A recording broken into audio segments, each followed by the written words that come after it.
Seja bem-vindo ao podcast do Inova Social. Eu sou Vitor Vasques e hoje eu estou aqui com João Vitor Vasques.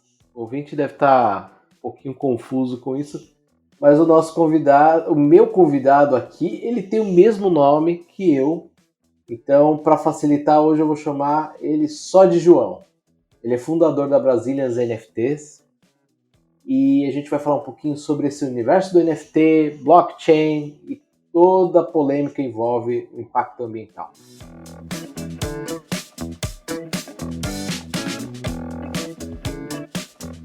João, seja bem-vindo. Muito obrigado, Vitor Vasques. Hoje a gente pode dizer que tem literalmente o João e o Vitor Vasques aqui. É um privilégio ter sido convidado para falar aqui com vocês. Desde o início, a nossa conversa começou justamente por esse nome parecido, mas foi uma amizade que se formou e principalmente, acho que juntou a gente foi esse amor por tecnologia e é um privilégio poder falar hoje da área que eu trabalho, que é de NFTs e do mundo de criptomoedas também. João, eu quero começar pela sua trajetória. Você tem apenas 20 anos, poliglota, não vem de nenhum centro urbano que a gente está acostumado, então São Paulo, Rio ou qualquer outro polo tecnológico que a gente tem no país. Eu queria que você contasse um pouquinho a sua trajetória de como que você foi parar nesse universo do NFT. Eu sempre falo que eu não vou falar da diplomacia, mas não tem como não falar sobre. Eu, desde os meus 15 anos, eu me apaixonei pelo mundo da diplomacia, eu decidi que era aquilo que eu queria fazer. Então, tudo que eu passei a estudar era para seguir o caminho das relações internacionais, ser um representante do Brasil. Então, comecei a estudar inglês, depois estudei francês, francês e espanhol eu estudei sozinho, então foram as línguas que aprendi. E aí acabei pendendo para a decisão era entrar numa das grandes universidades do Brasil. Então, eu estudei para entrar na USP, FMG ou UNB, entrei na UFMG e na UNB. Comecei curso na FMG, depois mudei para a UNB. Seguindo, mudei para a UNB porque justamente queria seguir para o curso de Relações Internacionais para ser um diplomata. Também fiz um curso técnico de Relações Internacionais, em Comércio Exterior, e juntando toda essa parte internacional, quando eu fiz esse curso técnico, eu descobri uma paixão que tinha uma fagulha ali de ser o empreendedor. Então, eu trabalhava com criptomoedas nesse meio termo, comecei a mexer, me interessei. Então, como eu já tinha todo esse conhecimento internacional, ficava olhando o mundo de fora de criptomoedas, muito gringo falando do mercado NFT, e aí eu falei, senti um pouco de falta do Brasil nisso. Então, quando eu visualizei que o Brasil não estava inserido, me deu essa fagulha de talvez eu seja essa pessoa a inserir. Isso foi no começo do ano, já temos grandes artistas fazendo nesse mercado e algumas empresas também fazendo isso, mas eu posso dizer que fui um dos primeiros a fazer isso e foi um grande privilégio. Tomar essa frente de representar o Brasil no exterior, no mundo dos NFTs. Eu brinco que se eu talvez não siga para a diplomacia, que é uma probabilidade, a minha expectativa, então, é representar o Brasil por meio da arte e da tecnologia nesse mercado. Para quem está ouvindo e não sabe o que é NFT, eu queria que você falasse um pouquinho o que é e para que serve. As criptomoedas que a gente tanto ouve falar, Bitcoin, Ethereum, elas usam um sistema chamado blockchain, que ele literalmente interpreta informações e ele registra numa cadeia de blocos, justamente blockchain. Então, começam a existir carteiras virtuais que pode fazer uma transação. Em vez de ter um nome lá, Vitor Vasques, João e outros, começa a virar números atrás de números. Quando passa essas informações na cadeia de blocos, fica registrado. No meio desse mundo das criptomoedas, de blockchain, Bitcoin, Ethereum, quando existiu essa ideia de blockchain, de uma cadeia de blocos, é quando você permite a transmissão de informações.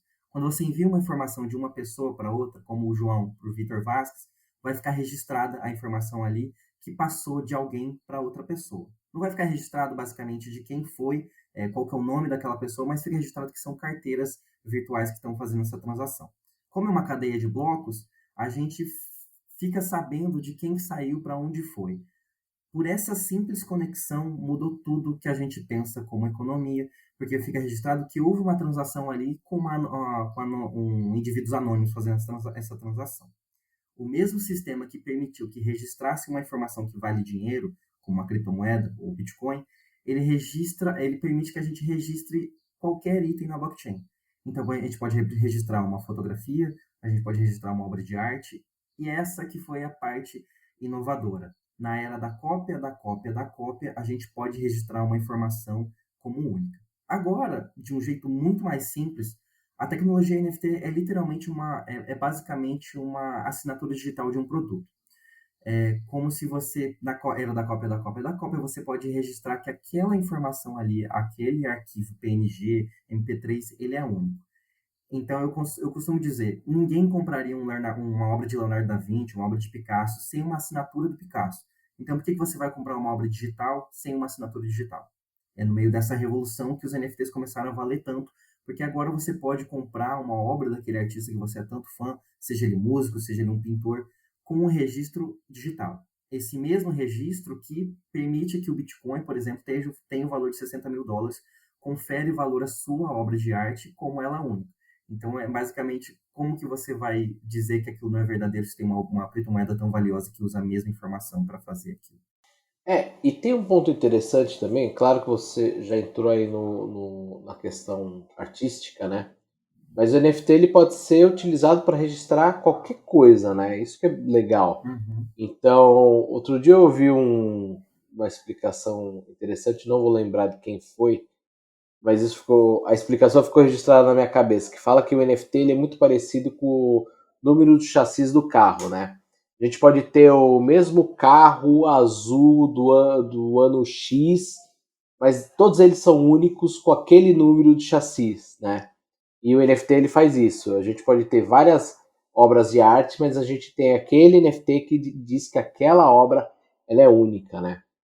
E um ponto interessante que a gente está falando aqui no mercado que movimentou 2 bilhões de dólares só no primeiro trimestre de 2021. E primeiro trimestre, eu acho que ainda a gente estava na primeira onda de tudo isso. Claro que isso tem de se estabilizar, mas a gente ainda tem vários projetos. Um deles a gente vai falar aqui ainda mais para frente, mas a gente tem visto assim várias iniciativas que estão saindo do beta, vamos assim dizer, porque antes era vou colocar NFT em tudo e vou tentar vender, e agora está se estabilizando, a poeira está baixando da novidade e as pessoas estão falando, não, peraí, como que eu posso utilizar isso de uma forma inteligente? A Brasilias NFT possui uma série de tokens focados em reverter valores para a preservação ambiental. Eu queria que você explicasse para o ouvinte o porquê disso. Da onde que nasceu isso e por que você falou assim, não, preciso ter esse foco. Eu achei muito interessante quando a gente começou a conversar hoje, você comentou sobre eu vir de fora do centro político brasileiro, né? São Paulo, Rio de Janeiro, basicamente, centro político econômico, né? E vir de fora, eu acho que a primeira fagulha que trouxe isso foi que a nossa primeira coleção de NFTs, por exemplo, ela é inspirada no Pantanal. Ela é de uma artista brasileira chamada Isabê, na verdade, uma artista campo-grandense, minha colega. Ela criou 3 obras de arte chamadas Te Sinto, Te Cheiro e Te Vejo, que retratam 3 pessoas afetadas pelas queimadas do Pantanal. Tiveram grandes queimadas esse ano, que foram ainda maiores que o ano passado, mas ano passado foi muito grave, ao ponto que estávamos todos enclausurados em casa, de quarentena, e o céu, literalmente, de Campo Grande, que é a capital do Mato Grosso do Sul, não é nem tão próximo do Pantanal comparado a Cuiabá, por exemplo, que é a capital do Mato Grosso, ou Corumbá, e ainda assim o céu estava coberto de cinzas. Então ela transmitiu toda essa angústia para as obras dela, e aí ela fala que foi o jeito de registrar toda aquela dor que estava, aquela sensação de impotência, do jeito que ela podia, que foi com o uso de obras de arte. Depois disso, quando eu surgi com a ideia de NFTs, de começar a inserir artistas nesse mercado e conversando com ela, a gente viu que essa sensação de impotência que a gente sentiu ao ver o céu coberto de cinzas poderia ser quebrada justamente com esse poder artístico. A gente sabe que o poder de arte mais tecnologia é um poder milionário. Não à toa a gente está vendo obras sendo vendidas por US$ 1 milhão, 9 milhões, ou mesmo valores como US$ 1.000, US$ 2.000, que já são valores altíssimos. Justamente por utilizar esses 2 pontos, para nós pareceu muito esquisito não utilizar todo esse potencial para algo maior do que o enriquecimento. Então, a gente tinha certeza que a gente deveria usar isso para causas ambientais e para causas sociais.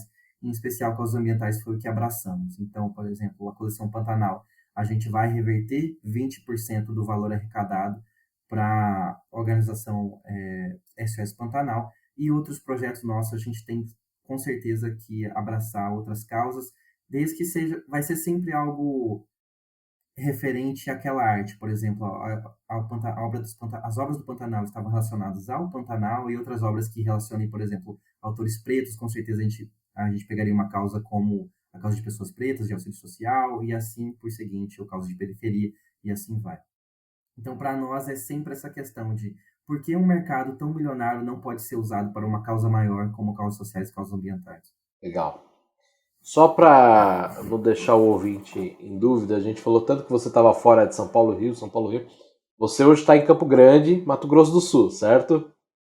Isso, Campo Grande, Mato Grosso do Sul. Só pra gente, antes da gente entrar no ponto mais sobre a questão ambiental, existe alguma dificuldade hoje de estar localizado em Campo Grande fisicamente e de atuar nesse cenário?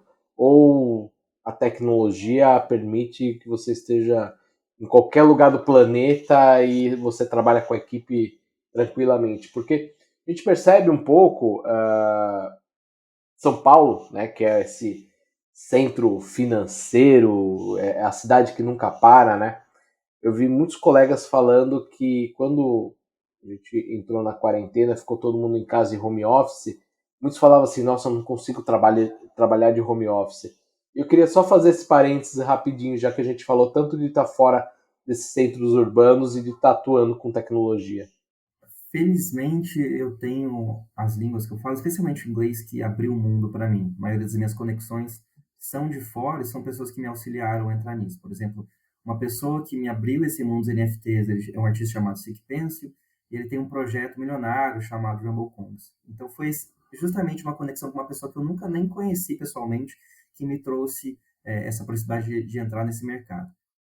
Ao mesmo tempo que a internet possibilita essas conexões, como, por exemplo, o jeito que a gente se conheceu, e possibilitar isso aqui que a gente está fazendo agora, como um podcast que vai me auxiliar, conhecer mais pessoas ainda, é necessário, às vezes, começar essas relações, e quando a gente não tem de onde começar, é um pouco, sim, complicado. Ir atrás, assim, tanto que foi a minha primeira sensação, mesmo que eu ainda não trabalhasse com tecnologia, quando eu pensei em fazer uma universidade grande, como em Belo Horizonte ou Brasília, é sabendo que a pessoa que está ao seu lado pode te engrandecer muito. Simplesmente de você estar num ambiente competitivo ou num ambiente de relações, aquilo vai te engrandecer. Alguém que conhece alguém. Não é uma questão de, a pessoa me indicou a trabalhar em algum lugar, mas só de você ter umas pessoas que fazem te engrandecer e fazem você conversar e crescer ainda mais, é genial. Às vezes eu sinto um pouco de falta, mas quando eu reparo que, pelo menos no mercado de NFT, no geral, o Brasil ainda está engatinhando, aí eu falo, tá bem, eu não preciso me desesperar. Mas às vezes eu sinto um pouco de vontade de realmente fazer umas conexões fora, de ir para fora, trabalhar talvez nos Estados Unidos, seria um lugar que eu gostaria.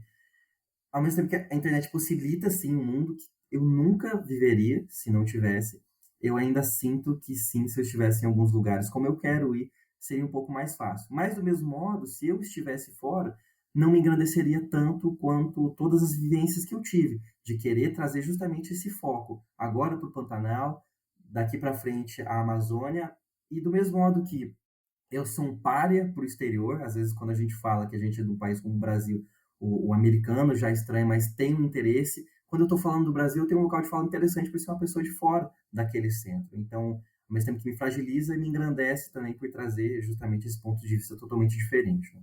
Eu acho que esse ponto também engrandece para a gente falar de um dos pontos mais polêmicos desse cenário, que é o impacto ambiental. A gente sabe que o cenário das criptos, do blockchain, dos NFTs, tem sido foco dessa polêmica do impacto ambiental por causa do consumo energético. A rede Ethereum, por exemplo, que é o ouvinte que talvez não conheça, é onde ocorre a maioria das transações de NFTs, ela consome 40 terawatts por hora. É muita energia elétrica. Isso é quase que o consumo de um país como a Nova Zelândia. Vale também dizer que, ao contrário do Bitcoin, a Ethereum está trabalhando para mudar isso e em breve deve mudar a forma, né, como que se faz essas transações. Eu não vou entrar aqui muito na parte técnica, porque daria um podcast só sobre isso, mas a ideia é reduzir 99% do consumo energético. João, enquanto essa mudança não ocorre, como que você vê toda essa discussão, já que o seu foco está tão no ambiental? Acho que não foi por acaso também, por mais que tenha essa fagulha assim de reversão, de falar, putz, a arte e a tecnologia tem um potencial milionário, vamos reverter isso para o meio ambiente, vamos reverter isso para outras causas. Mas eu também tive esse interesse de que é uma questão de tempo para as tecnologias de criptomoedas mudarem para o viés sustentável. E já estão fazendo isso. Porém, até quando? Por exemplo, o Ethereum 2.0 está sendo prometido desde 2018. Agora é certo que vai ser em 2022 que vai ter uma grande mudança que vai reduzir em mais de 90% o gasto das criptomoedas. Mas enquanto isso não acontece, o que a gente vai ver é que, assim como você falou lá no começo, que, por exemplo, nos NFTs, no início era um boom, todo mundo faz NFT, faz de qualquer coisa e vende. Os compradores, os consumidores, eles vão vendo a diferença que faz de um projeto que tem um aporte interessante, que tem um grupo interessante, e de um projeto que é qualquer coisa. Então, o público, o palato do público vai mudando. Eles vão começar a buscar alguma coisa como uma arte melhorada, ou um grupo interessante, uma utilidade interessante. Eu acho que é questão de tempo para esse viés sustentável ser um dos motivos.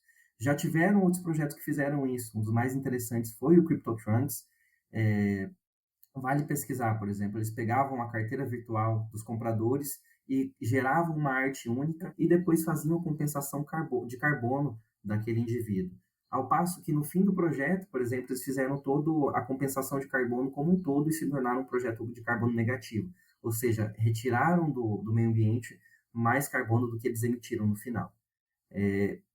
Pretendo seguir a mesma tendência, fazendo projetos que plantam árvores. Na verdade, no final a gente vai comentar sobre um pouco do que a gente está fazendo, mas acho que é uma questão de tempo para seguir essa tendência e eu espero ser uma das pessoas a fazer isso. O que está acontecendo, que eu não sei se vale a explicação aqui, Victor, mas é que as criptomoedas elas utilizam dois sistemas para sustentarem, Proof of Work e Proof of Stake. Em minúcias, Proof of Work é aquilo que a gente conhece de máquinas registrando informações e gastando muita energia, que tem muito ao redor do mundo, existem minas gigantes. Hoje, por exemplo, o Ethereum está mudando para Proof of Stake, que você só disponibiliza para o mercado a sua criptomoeda e ali vai fazer o alicerce de toda a blockchain. Quando a gente faz isso, para de usar computadores para registrar informações e começa a usar só a criptomoeda, já mudou tudo. É o que vai permitir a Ethereum ter um gasto cada vez mais ínfimo. E do mesmo modo, as que seguirem essa tendência de continuarem usando computadores para registrar mais criptomoeda, elas vão fazer uso de energias sustentáveis, como o Salvador está usando a energia do vulcão para sustentar uma mineradora, e assim vai. Basicamente, o que acontece, que a gente está falando aqui, só para quem está nos ouvindo, a questão está aonde tirar toda essa energia elétrica para alimentar aquelas monte de maquinário que fica lá tentando achar, encontrar essas criptos, né? Que na verdade, no fim do dia, é um monte de conta matemática lá que o computador fica fazendo infinitamente, 24 horas por dia, 7 dias por semana. Parece um pouco surreal, um pouco até abstrato, né? Mas isso tem um impacto bem palpável no nosso meio ambiente. João, você falou sobre plantar árvores. Então eu quero voltar um pouquinho no projeto em que você teve sobre o Pantanal e falar já sobre o próximo projeto que deve começar agora no início de dezembro. Então, com a primeira experiência que a gente teve, a gente fez 3 obras e registramos em NFT da Isabê, e foi uma experiência bem interessante de conhecer o mercado, de ver o que o público tem interesse. Fizemos a venda e logo vamos enviar o valor destinado à ONG Acesso Pantanal. A gente deslumbrou outro mercado que foi justamente esse que cria coleções de inúmeros NFTs, e a gente está falando de milhares de NFTs. Existem coleções de 3.000 NFTs, existem coleções de 10.000 NFTs. Essas coleções são as que realmente arrecadam 2 milhões de dólares, 3 milhões de dólares, porque são coleções que, a cada um desses NFTs, eles têm, por si só, um conceito único. por exemplo, uma imagem de um macaco, que é a bem famosa do Bored Ape Yacht Club, que geraram US$ 28 milhões no mínimo. Então tem um conceito único, mas cada NFT ele é diferente. Tem um boné diferente, tem uma boca diferente. Vendo esse mercado, que inúmeras pessoas compraram, por exemplo, o Bored Ape teve J. Rue comprou, Stephen Curry comprou, outras figuras compraram como Gary Vee. Então a gente resolveu entrar nisso e com a mesma garra de entrar e levar tanto o Brasil como o viés sustentável. Então a gente vai fazer uma coleção inspirada na Amazônia. No início a gente iria fazer várias árvores, mas a gente acabou expandindo para um conceito de entes, que são aquelas figuras místicas do Senhor dos Anéis, de homens-árvore. Então tem entes de diferentes cores, entes com folhagens diferentes, com fundos diferentes, mas o mais importante ainda é que cada ente desse vai representar uma árvore plantada na Amazônia, e é só o começo. A gente pretende expandir cada vez mais, toda vez que a gente fizer uma ação, levantar um pouco mais de dinheiro, plantar mais árvores. A nossa expectativa é não só ser o primeiro projeto NFT com uma própria floresta, né, compensando, olhando a área que a gente vai plantar, como o próximo jogo que vai ter uma próxima floresta, já que a gente também quer usar o valor que a gente arrecadar para criar um card game, levando esse nome, né? O nome é Mr. Kent, o nome do nosso projeto.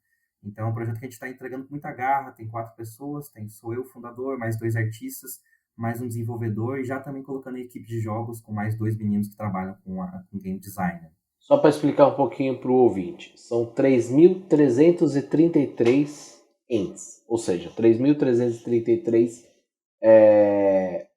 cartas, ou enfim, criações artísticas diferentes, e isso vai acabar resultando em 3.333 árvores, certo? Exatamente. 3 hectares de árvores replantadas na Amazônia, com auxílio da ONG IDESAN, uma das maiores ONGs do país, e que eu também acho muito interessante que eles não só plantam árvores e fazem essa compensação de carbono, como também auxiliam as pessoas que vivem dentro daquela floresta a viver de uma economia sustentável.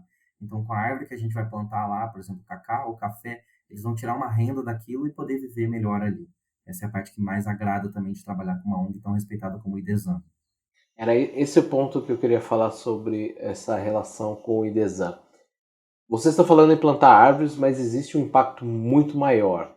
E vocês fizeram alguma avaliação, a IDESAN fez alguma avaliação desse impacto social desse projeto? Porque não são só 3.333 árvores. Foi o que você falou, plantar ali um cacau pode ser que tenha um impacto social mais longo do que simplesmente só o impacto ambiental. Recentemente a gente teve um podcast aqui que a gente gravou com o CEO da Dengo. Ele falou muito sobre isso, né? O impacto social na vida das pessoas que plantam cacau, né? Então, vocês chegaram a fazer essa avaliação, ou vocês estão pensando em fazer essa avaliação além das 3.333 árvores?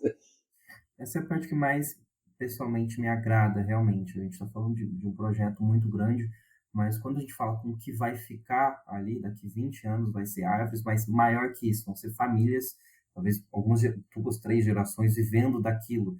E isso que é o mais interessante. O IDESAN passou para a gente um número em volta de 400 a 500 famílias que podem ser auxiliadas com aquilo que a gente vai ajudar no plantio. E quando a gente fala que 3.300 é só o começo, que a gente realmente quer plantar mais, porque tem outros projetos em mente, mas realmente é uma iniciativa nossa continuar ao lado da IDESAN, é de orgulho enorme falar que vamos poder fazer isso. De novo, o NFT vai continuar ali, supostamente é imortal na blockchain, vai arrecadar tanto valor, pessoas vão comprar. Mas daqui 20, 30 anos, o que a gente vai estar falando? É de uma floresta que hoje está sob ameaça e que vai ser reflorestada e, sobretudo, famílias que muitas vezes ficam ali rentes àquele ambiente, com dificuldade, tendo que se movimentar para lá e para cá, sem saber muito o que fazer, e que agora vão ter um suspiro para saber que vão ficar bem por ali. É justamente pensando nisso que a gente pode atuar, que, de novo, temos um potencial enorme, é interessante falar de criptomoedas, é sempre legal falar de um mercado muito grande, mas, sobretudo, o que a gente faz com esse poder é muito mais crucial. E eu gosto também porque muitas vezes a gente fala de ambientalismo, a gente fala de o mundo vai acabar, as florestas estão acabando, mas a gente esquece de falar de pessoas. A gente começa a falar cada vez mais de verde, cada vez mais de emissão de carbono, mas o que a gente está falando é que vidas vão ser afetadas. E pessoas que dependem daquela floresta em produções de autossustentáveis e produções, por exemplo, de policultura, elas que vão ser principalmente afetadas. E muitas vezes são elas que sustentam ao redor. Por exemplo, a sua comida que chega no seu prato, ela não vem de um grande produtor, ela vem de um pequeno produtor. É justamente essas pessoas que a gente vai estar ajudando lá no norte. Você falou sobre card games, né? É legal ver um projeto como esse, porque você falou 20, 30 anos, mas o projeto ele também pode durar 20, 30 anos. Magic é um exemplo disso. É um card game que agora eu não vou me lembrar quantos anos tem, mas tranquilamente tem mais de 20. E essa iniciativa que vocês estão fazendo pode gerar isso, né? Pode amanhã ter outras coleções onde não necessariamente elas serão vendidas como uma obra de arte milionária ali, enfim, 10 mil reais uma peça, mas pode ser uma coisa mais de varejo, e que você acaba gerando uma renda ali, essas, enfim, uma arrecadação, né, mais constante pro projeto em si. É muito legal ver isso. Vocês já estão pensando mais à frente também, não vendo só como uma iniciativa de vou produzir aqui um lote de arte e acabou e se encerrou, né? A gente viu agora a COP26 se encerrou, a gente viu várias discussões, mas a gente ainda viu muita coisa básica sendo discutida. E quando a gente vê um projeto como o The Mystic, né, é legal ver como que vocês estão usando uma iniciativa que você falou agora há pouco até isso, que poderia ser uma arte milionária, mas sendo usado para alguma coisa interessante e que tem um real impacto na vida das pessoas, muito além de ser só simplesmente uma arte milionária, porque a gente sabe que a arte tem uma série de discussões em torno dela, né? Tem muita discussão que hoje a arte ainda é usada muito para lavagem de dinheiro. Tem um outro ponto que a galera fala assim, mas a arte, o comprador, né, aquele que adquire num leilão, por exemplo, que você deu um ótimo exemplo aí, um Van Gogh, um Da Vinci, enfim. Ele compra para ter para ele, então acaba que as pessoas não consomem mais aquela cultura. E o NFT ele vem para distorcer isso, ele é quase que o Banksy colocando lá a arte dele e trucidando ela logo na venda, né? O NFT ele vem para falar, não, isso aqui é exclusivo, isso aqui é interessante, mas ele é um pouco mais além, né? Ele pode ser um pouco maior, ele pode ser um jogo, ele pode ser um item digital que tem um impacto ambiental. Eu acho que é muito legal ver esse tipo de iniciativa e ver que a gente está passando um pouquinho do oba-oba, vamos assim dizer, dos NFTs, para fazer projetos que façam sentido. Hoje no Brasil, como que você vê isso? Como que você vê o futuro disso? Vocês estão para lançar esse projeto agora em dezembro, mas eu imagino que você já esteja pensando o ano que vem. O Brasil ainda, a gente abraça esse conceito, mas a gente fala que o Brasil ainda não é um grande consumidor de NFTs, mas que é uma questão de tempo para chegar a esse ponto. Já existiram grandes iniciativas, tem a Nine Blocks, inclusive do Felipe Neto, tem de outras pessoas. O Silvio Santos, com o SBT, lançou uma coleção de NFTs, mas ainda não tem um público consumidor. Mas é questão de tempo, e eu falo com muito prazer que é uma questão de tempo, porque a gente está falando que a tecnologia NFT, como você está mostrando aí, que ela tem utilidade em jogo, ela tem utilidade de música, tem utilidade em arte, ela literalmente ela sana o que falta para a gente, que é segurança em transações virtuais. Então, por exemplo, quando a gente fala de um videogame, que eu imagino que existam algumas pessoas aí que já compraram uma skin no jogo, uma arma exclusiva no jogo, e que fica ali com ele. Quando a gente permite que essa skin que você comprou não fique ali na sua carteira por meses, você pagou caro naquilo, enjoou e fica ali, mas de repente você possa revendê-la utilizando a tecnologia NFT, é aí que a gente vê que a tecnologia NFT ela vai vir porque é realmente necessário usar aquilo, porque é um meio seguro. Então, é questão de tempo para isso acontecer, e por isso que os projetos que virão são cada vez mais úteis e cada vez tem um tom diferente, mas você vê que, caramba, tem algo aqui, não é só uma arte jogada, não é uma arte mal feita, não é aquilo ali jogado para você consumir, não, tem algo ali. Então, como a gente falou lá no início, na verdade, como você falou lá no início, Vitor, a gente pode registrar uma casa em NFT, a gente pode registrar literalmente o exército brasileiro já está usando o sistema de blockchain para registrar suas armas. Então, quando some uma arma, por exemplo, de um batalhão, saber que na verdade tem 50 armas daquele batalhão ali do exército, e que na blockchain está registrado que tem 50, mas você só acha 49, você sabe que está faltando um ali. É suprindo essa necessidade que a blockchain e os NFTs virão. Por isso que eu falo com tanto prazer que questão de ano que vem, daqui 2 anos, as pessoas vão olhar para mim e falar, putz, você sabia de tudo aquilo e tal. Eu olhei para o exterior e vi que esse mercado já está sendo usado e eu consegui entrar no meio disso e fazer algo diferente, que é trazer todas as novidades. Mas quando eu penso que a gente vai lançar um projeto em dezembro, o que a gente pode fazer mais? Eu realmente espero lançar o Mystic, vai virar um grande jogo, espero que ele tenha vários anos, como o Magic the Gathering, e também espero colocar outros artistas brasileiros nesse mercado e outros grandes nomes brasileiros.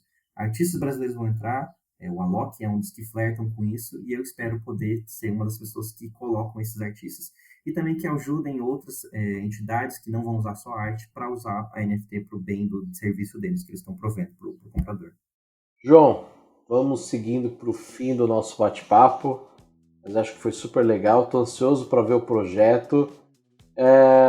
Queria deixar aqui esse espaço para você deixar uma mensagem para quem está nos ouvindo e ainda tem receio ou não entendeu muito bem, ainda quer se aventurar, deixar uma mensagem final para quem quer conhecer um pouquinho mais de NFT e, é claro, para quem quer conhecer o projeto. Todos os links que a gente discutiu aqui a gente coloca na descrição do podcast, mas esse daqui é um finzinho para você deixar uma mensagem para quem está ouvindo a gente.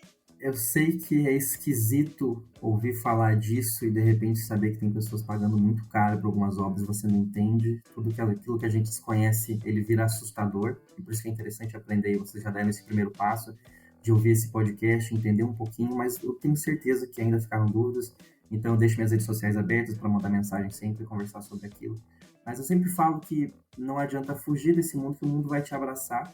Então, dê uma chance a ele, dê uma chance pelo menos a conhecer artistas. O que eu prometo a vocês, mesmo que vocês não virem compradores, que eu espero que vocês virem, mas o que eu prometo a vocês é que vocês vão encontrar grandes artistas nesse mercado. E essa é a melhor parte. Pessoas que às vezes estavam no interior de algum país, no interior do Brasil, no interior dos Estados Unidos, que não tinham grande voz, às vezes encontraram no mundo dos NFTs um modo de vender aquele talento que eles têm, artístico, musical, e assim vai, e utilizam NFTs para vender aquilo.